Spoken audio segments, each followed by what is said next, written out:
Hello guys, कैसे हो आप सभी। मुझे आशा है कि आप सब मस्त हो गए और अपने घर में सारे सुरक्षित हो गए।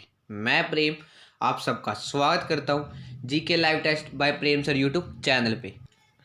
आज हम इस वीडियो में important current affairs for all exam यानी आज हम इस वीडियो में 27 अप्रैल 2020 के कुछ महत्वपूर्ण इंपॉर्टेंट करंट अफेयर डिस्कस करेंगे। ठीक है, आप इस क्लास को अंत तक देखना। क्यों? क्योंकि इस क्लास से आपकी करंट अफेयर के साथ साथ स्टैटिक जीके भी इंप्रूव हो जाएगी। अगर आप इस क्लास को ज़्यादा लाइक और शेयर करोगे तो मैं आपको डेली करंट अफेयर की क्लास प्रोवाइड करूंगा और मैं आपको विश्वास दिलाता हूँ करंट अफेयर का क्वेश्चन इन क्लास से बाहर से नहीं जाएगा। क्यों? क्योंकि मैं इसके अंदर जितने भी हमारे इंपॉर्टेंट सोर्सेज हैं जैसे the Hindu, times of India, PIB, AIR, जितने भी हमारे इंपॉर्टेंट सोर्सेज हैं, जो जो क्वेश्चन या हमारे पेपर में बन सकते हैं वो सारे मैं इस वीडियो में डिस्कस करूंगा। ठीक है, और विद डिटेल एक्सप्लेनेशन मैं इस वीडियो में आपके साथ क्वेश्चन डिस्कस करूंगा। आइए आज की क्लास आप शुरू करते हैं। अगर अभी भी किसी ने इस चैनल को सब्सक्राइब नहीं किया तो पहले आप इस चैनल को सब्सक्राइब कर लेना, साथ में बेल आइकन को जरूर दबाना जिससे आने वाली हर वीडियो का नोटिफिकेशन आपको मिल सके। आज का पहला क्वेश्चन है हमारा, हाल ही में प्रकाशित रिपोर्ट के अनुसार ग्रीष्मकालीन फसलों का बोया गया क्षेत्र पिछले वर्ष की तुलना में कितने प्रतिशत बढ़ा है। ठीक है, अगर आपको इनके आंसर पता हो तो आप मुझे इनके आंसर चैट बॉक्स में दे सकते हो। 30%, 33%, 36% या 40%। आप मुझे फटाफट इसका आंसर बताओ कि हाल ही में प्रकाशित रिपोर्ट के अनुसार ग्रीष्मकालीन फसलों का बोया गया क्षेत्र पिछले वर्ष की तुलना में कितने प्रतिशत बढ़ा है। ये कितने प्रतिशत बढ़ा है? ये 36% बढ़ा है। ठीक है, नेक्स्ट क्वेश्चन हमारा, कौन सी राज्य सरकार ई संजीवनी OPD के माध्यम से बीमार लोगों को मुफ्त ऑनलाइन चिकित्सा परामर्श प्रदान करेगी। ठीक है, ई संजीवनी, ई आगे तो आपको पता चल गया कि ये ऑनलाइन कुछ है। ठीक है, इसमें क्या होगा कि जो बीमार लोग हैं उनको मुफ्त में ऑनलाइन चिकित्सा परामर्श प्रदान करेगी। अब आप मुझे बताओ ये किस सरकार ने ई संजीवनी शुरू की है? हरियाणा, पंजाब, उत्तर प्रदेश या हिमाचल प्रदेश ने? ये किसने शुरू किया है? आप मुझे फटाफट इसका आंसर चैट बॉक्स में दो। इसका क्या आंसर हो जाएगा? इसका आंसर हो जाएगा हिमाचल प्रदेश ने। ठीक है, याद रख लेना। हाल ही में हिमाचल प्रदेश राज्य सरकार ने ई संजीवनी OPD के माध्यम से बीमार लोगों को मुफ्त ऑनलाइन चिकित्सा परामर्श प्रदान करने की बात कही है। ठीक है, और आइए अब हम हिमाचल प्रदेश के बारे में भी कुछ जान लेते हैं। जैसे कि ये स्टेट बनी थी 25 जनवरी 1971 को। यहाँ की कैपिटल शिमला है। ठीक है, और यहाँ पे कुल डिस्ट्रिक्ट 12 है। इसके साथ साथ अब ये भी याद रखें यहाँ की समर कैपिटल शिमला है और धर्मशाला विंटर में इसकी सेकंड कैपिटल है। ठीक है, और यहाँ के गवर्नर है बंदारू जी और यहाँ पे चीफ जस्टिस हैं लिंगप्पा नारायण स्वामी जी। ठीक है, और यहाँ पे चीफ मिनिस्टर हैं जयराम ठाकुर और ये BJP पार्टी के हैं। यहाँ पे लेजिस्लेचर यानी यहाँ पे सिर्फ और सिर्फ विधानसभा है और इस विधानसभा में 68 सीट्स हैं। ठीक है, और यहाँ से राज्यसभा में 3 सीट हैं और लोकसभा में 4 सीट है। ठीक है, मैं ऐसे ही बार बार इसको रिपीट करके आपको याद करवा दूंगा। जो जो हमारी इंपॉर्टेंट कंट्री या जो जो हमारी इंपॉर्टेंट स्टेट आएंगे मैं उनके साथ जो जो उनकी इंपॉर्टेंट फैक्ट्स हैं वो आपके साथ डिस्कस करता चलूंगा। बस आप इस वीडियो को ज़्यादा लाइक और शेयर करो ताकि और भी बच्चे हमसे जुड़ सके। नेक्स्ट क्वेश्चन हमारा, न्यू डेवलपमेंट बैंक यानी NDB, आप फुल फॉर्म भी याद रख लेना, ने भारत को कितने डॉलर की आपातकालीन सहायता प्रदान करने का निर्णय लिया है। ठीक है, अब आप मुझे बताओ कि जो न्यू डेवलपमेंट बैंक है उसने हाल ही में भारत को कितने डॉलर की आपातकालीन सहायता प्रदान करने का निर्णय लिया है? $2 मिलियन, $1 मिलियन, $4 मिलियन या इनमें से कोई नहीं? इसका क्या आंसर हो जाएगा? इसका आंसर हो जाएगा $1 मिलियन। ठीक है, the new development bank formally refer to as a BRICS development bank. ठीक है, और जो ये बैंक है ये एस्टेब्लिश किया गया था ब्रिक्स स्टेट्स के द्वारा और वो ब्रिक्स कौन कौन से हैं? ब्राज़ील, रशिया, इंडिया, चाइना और साउथ अफ्रीका, ये सारी ब्रिक्स कंट्री हैं। ठीक है, पेपर में पूछ सकते हैं कि ब्रिक्स में कौन कौन से देश आते हैं तो इसमें आप इसको जरूर याद रख लेना। और इस बैंक का फॉर्मेशन जुलाई 2014 में हुआ था। इसका हेडक्वार्टर शंघाई चाइना में है और यहाँ की ऑफिशियल लैंग्वेज इंग्लिश है और यहाँ के प्रेसिडेंट हैं KV कामात जी। याद रख लेना, न्यू डेवलपमेंट बैंक जिसको पहले ब्रिक्स डेवलपमेंट बैंक कहा जाता था उसका फॉर्मेशन जुलाई 2014 में किया गया था। नेक्स्ट क्वेश्चन है हमारा, हाल ही में किसे भारत के राष्ट्रपति के नए सचिव के रूप में नियुक्त किया गया? अगर आपको पता है तो आप मुझे इसका आंसर दो कि हाल ही में किसे भारत के राष्ट्रपति के नए सचिव के रूप में नियुक्त किया गया है?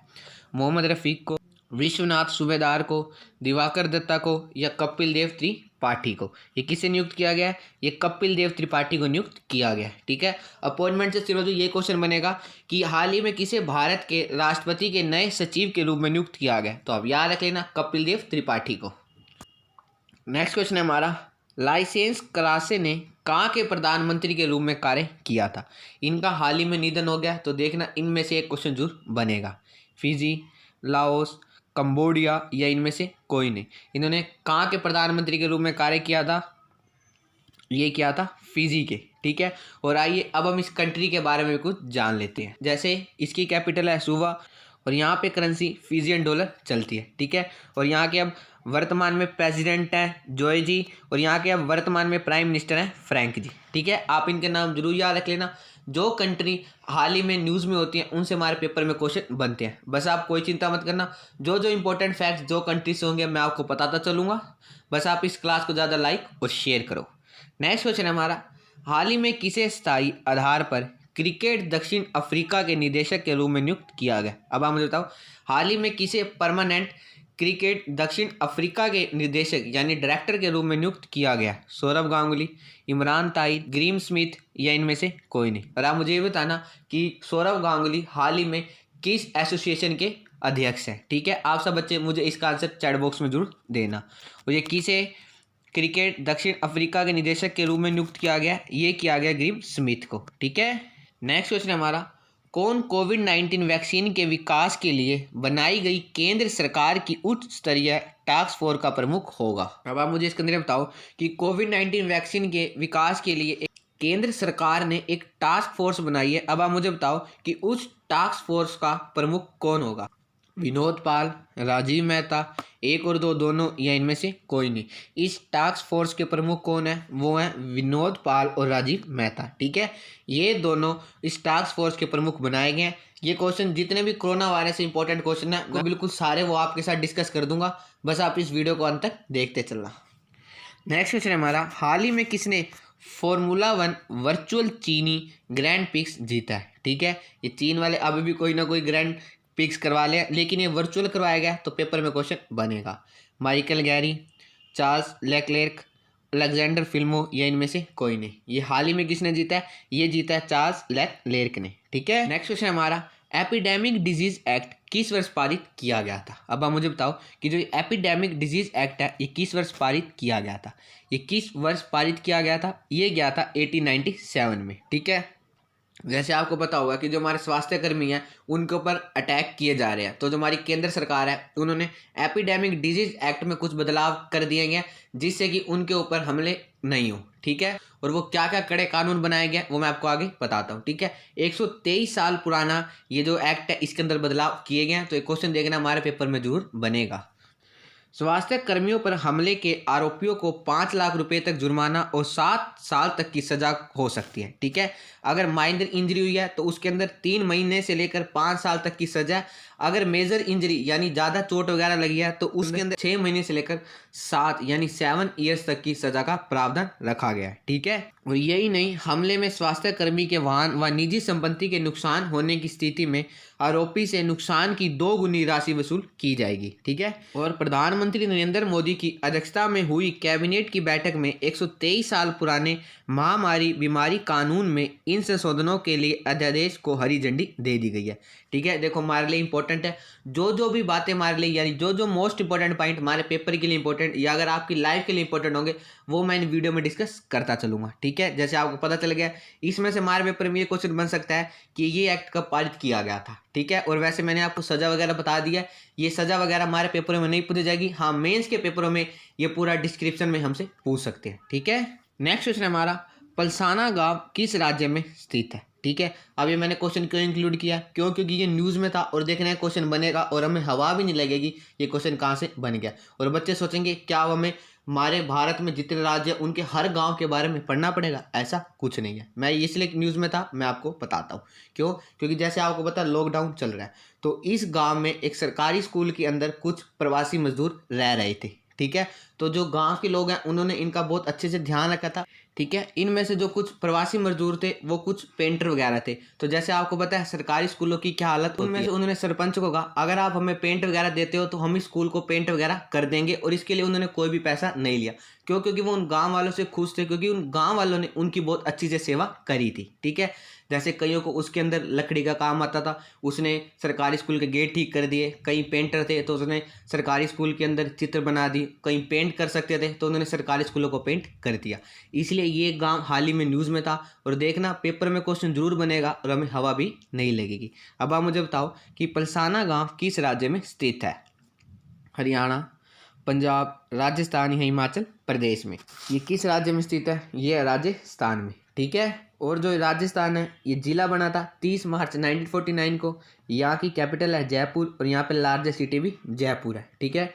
यहाँ पे गवर्नर है कलराज मिश्रा जी, और यहाँ पे चीफ मिनिस्टर यानी मुख्यमंत्री अशोक गहलोत, और ये आईएनसी पार्टी के हैं। ठीक है। और यहाँ पे डिप्टी सीएम यानी डिप्टी चीफ मिनिस्टर वो सचिन पायलट, और ये भी आईएनसी यानी कांग्रेस पार्टी के हैं। ठीक है। यहाँ पे लेजिस्लेचर यानी यहाँ पे भी सिर्फ और सिर्फ विधानसभा है, और यहाँ की विधानसभा में 200 सीट्स हैं, और यहाँ से राज्यसभा में 10 सीट्स हैं, और लोकसभा में 25 सीट्स है। ठीक है। इनमें से एक या दो क्वेश्चन हमारे पेपर में जरूर बनेगा। और आइए आज का हम एक मोटिवेशन कोट भी डिस्कस कर लेते हैं। कोट है, समय सीमित है इसलिए इसे किसी और की जिंदगी जीकर व्यर्थ मत करो। देखो स्टीव जॉब्स ने कितनी अच्छी बात कही है कि समय सीमित है इसलिए इसे किसी और की जिंदगी जीकर व्यर्थ मत करो। ठीक है। और आइए आज का हम लास्ट क्वेश्चन में डिस्कस कर लेते हैं कि हाल ही में फेसबुक ने जियो में कितने करोड़ रुपए इन्वेस्ट यानी निवेश किए हैं। ठीक है। इसमें से सिर्फ सिर्फ एक ही क्वेश्चन हमारे पेपर में बन सकता है, और देखना ये क्वेश्चन जरूर बनेगा। ठीक है। और जो जो इसकी मोस्ट इंपॉर्टेंट पॉइंट है वो मैं आपको अभी डिस्कस करूंगा। अभी मुझे बताओ कि हाल ही में फेसबुक ने जियो में कितने करोड़ रुपए निवेश किए हैं। ये कितने करोड़ रुपए निवेश किए हैं? ये किए हैं 43,574 करोड़ रुपीज़। ठीक है। इसको आपको एग्जैक्टली डाटा याद करना होगा। सोशल मीडिया प्लेटफॉर्म फेसबुक ने रिलायंस जियो में बड़ा निवेश का ऐलान किया है। कंपनी जियो में $5.7 बिलियन यानी 43,570 करोड़ रुपए का निवेश करेगी। ठीक है। अगर बिलियन डॉलर में पूछा जाए तो आप याद रख लेना 5.7 बिलियन डॉलर, अगर रुपये में पूछा जाए तो 43,570 करोड़ रुपीज़। ठीक है। इस तरह फेसबुक रिलायंस जियो की 9.99% हिस्सेदारी खरीद रही है। रिलायंस जियो ने एक बयान में कहा है, आज हम रिलायंस इंडस्ट्रीज के जियो प्लेटफॉर्म लिमिटेड में फेसबुक के $5.7 बिलियन के निवेश की घोषणा करते हैं। इस बड़ी डील के बाद फेसबुक अब जियो की सबसे बड़ी शेयर होल्डर बन गई है।